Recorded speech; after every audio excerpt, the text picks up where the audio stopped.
সরকারের এই ৩-৪ রকমের কথাতে এটা স্পষ্ট হয়েছে সরকার কোনো একটা লুকোনোর তারা চেষ্টা করছে, কোনো একটা জিনিস ঢেকে রাখার জন্য, রাজনৈতিক দল জনগণের কাছে তারা আড়াল করার জন্য তাদের একটা ডেসপারেট একটা অ্যাটেম্প বিভিন্ন সময় আমরা লক্ষ্য করেছি।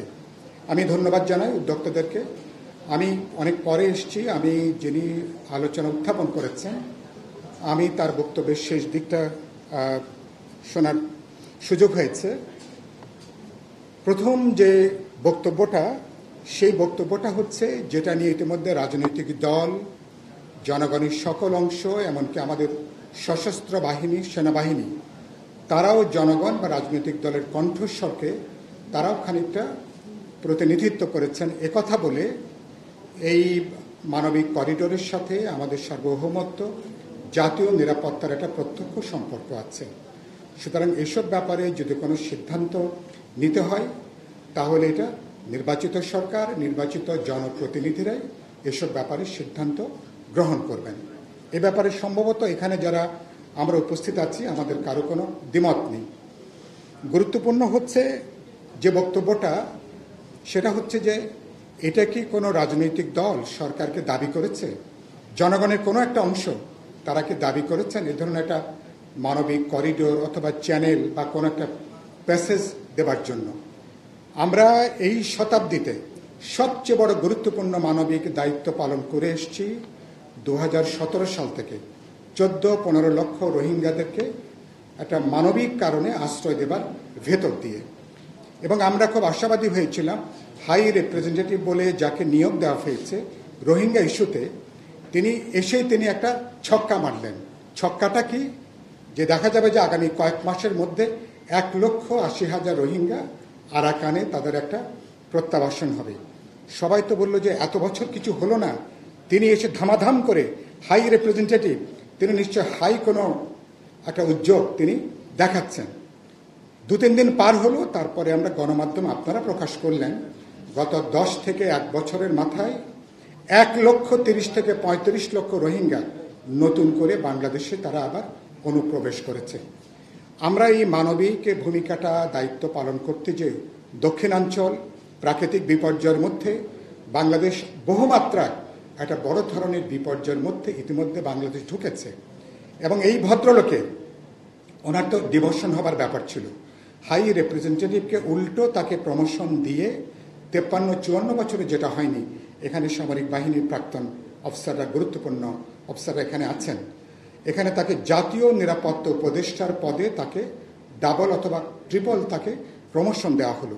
তিনি এসে আবার নতুন বিতর্ক তিনি উত্থাপন করলেন যে না, করিডোর নিয়ে কোনো আলোচনা হয়নি এবং ভবিষ্যতে কোনো আলোচনা হবে না। তিনি ভবিষ্যতে আলোচনা হবে না এই দরজাও তিনি বন্ধ করে দিয়েছেন। এবং তারপরে বলে প্যাসেজ নিয়ে একটা আলাপ আলোচনা হচ্ছে।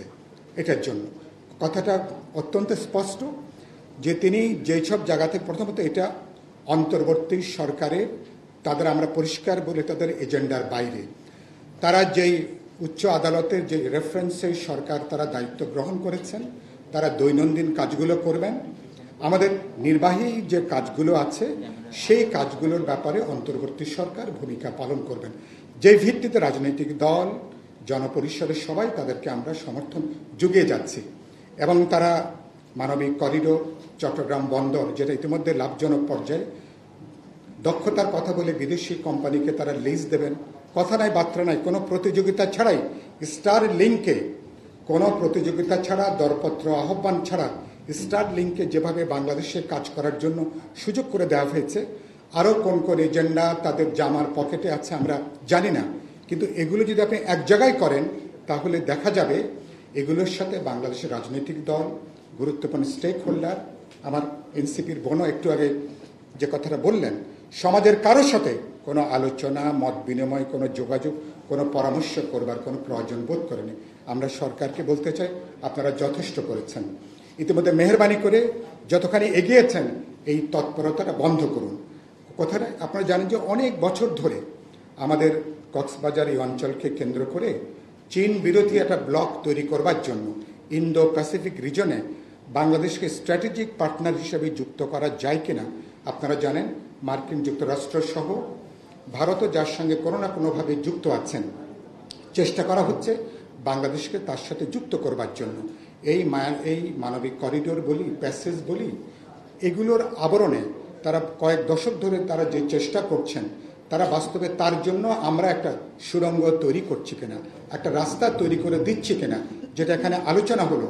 আর মায়ানমারকে ভাগ করে এখানে আরাকানে একটা স্বাধীন রাষ্ট্র করে, এবং যেটা বলা হচ্ছে মার্কিন একটা বহু বছরের এজেন্ডার অংশ, এবং মার্কিন রাষ্ট্রপতিকে যেভাবে বার্মায় অ্যাক্ট করে তিনি মায়ানমার নিয়ে যা খুশি করতে পারবেন, এরকম একটা প্রায় জবাবদিহীন অ্যাক্ট করে মার্কিন রাষ্ট্রপতিকে যে সর্বোচ্চ ক্ষমতা দেওয়া হয়েছে, তার সাথে এই বিষয়গুলোকে সম্পর্কিত করে দেখাটা অত্যন্ত জরুরি।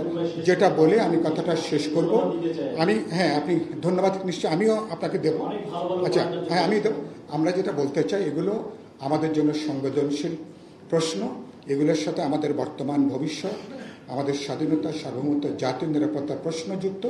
এ ধরনের কোনো উদ্যোগ নেবার আগে মায়ানমার সরকার, আরাকানের বাহিনী, 3-4 রকমের বাহিনী, এর সঙ্গে যে যুক্ত দলগুলো আছে, সুতরাং পৃথিবীর অধিকাংশ, যেটা বলে শেষ করব, অধিকাংশ ক্ষেত্রে মানবিক করিডোর শেষ পর্যন্ত একটা সামরিক করিডোরে পর্যবেসিত হয়েছে।